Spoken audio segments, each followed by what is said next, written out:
Music has been around for centuries and is ever so present to this day. You could go anywhere in the world, any time today, and you would hear music being played. But music wasn't made just to be heard. It was made to dance to at parties, to tell a story, to express oneself, to cope with feelings, connect with others, and for pure enjoyment. Mac DeMarco is an artist who achieves all of those subjects with his unique genre of music. Mac creates songs about his life experiences, love, instrumentals, and some songs he just makes because they sound silly. Mac's genre of music is one you've most likely not heard before. His songs can often be described as slow, with a guitar and a synth often playing in the background. Before we dive into Mac's career and music process, let's take a look at his story. Werner Winfield McBriere Smith IV was born on April 30th, 1990 in Duncan, British Columbia, on Vancouver Island, and later raised in Edmonton, Alberta.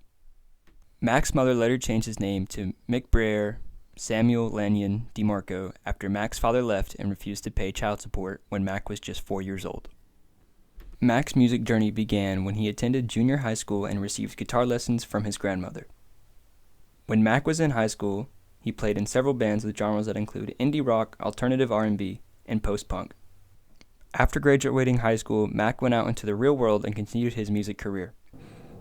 3 years after graduating, Mac moved to Montreal to start recording as a solo artist, but had a hard time finding work and later turned to participating in medical experiments and working on a road paving crew for money. After a year, Mac was finally signed by the record label Captured Tracks and released a small album known as Rock and Roll Nightclub. Mac's label was very impressed with this mini album and agreed to let Mac release a full-sized album known as 2. This album is about life's heavy moments and mundane ones. The song, Freaking Out the Neighborhood, has a very playful sound to it and has a pretty interesting backstory, but I will let you do your own research and maybe freak yourself out. The entire album has very well written guitar parts that will make you want to bop your head to them, and maybe even dance. This album helped Mac spread out on the radar and led to a huge fan following.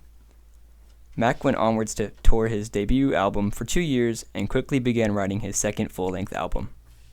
Salad Days was fully recorded in Mac's apartment and played every instrument by himself. Mac says he fully finished recording after only a month. Mac uses a very old-fashioned way of recording his songs by using tape players and also multiple layers of instruments to give him his unique sound. Salad Days is about Mac's observations on life and love. The sound of the album gives a psychedelic rock vibe. The majority of the songs on this album are about a girl and if Mac should try moving on. However, he wants to stay with her, but would need to start treating her better if he did.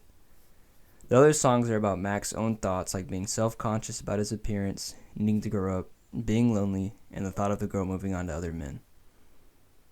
Mac toured with this album in North America, South America, and Europe from 2014 to 2015. Mac's next album was This Old Dog, and it wasn't originally made for the public to hear. It started off as some demos just for himself. This album is Mac's most personal for its topics about his relationship with his father.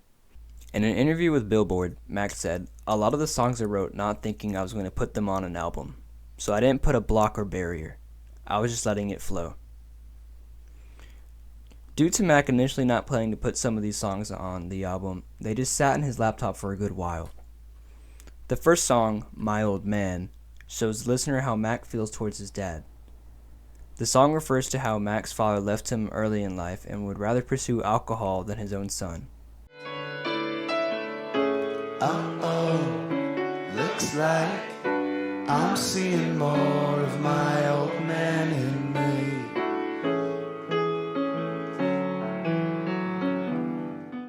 Mac doesn't hold any resentment towards his father, but he wishes to understand him and the relationship between them one day.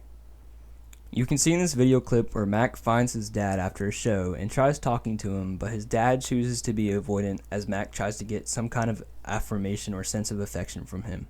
You guys get in okay? I got you on the guest list.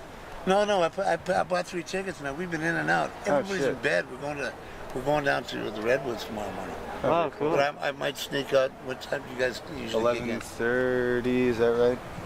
11:30? Yeah. Motherfucker. Come on in. Come to the room. Oh, no, I gotta go. I'll be back. I just got here, but I'll be back. Okay, well, let me think. What'd you stage? You playing that little stage in there too, or what? Yeah. Well, it's not.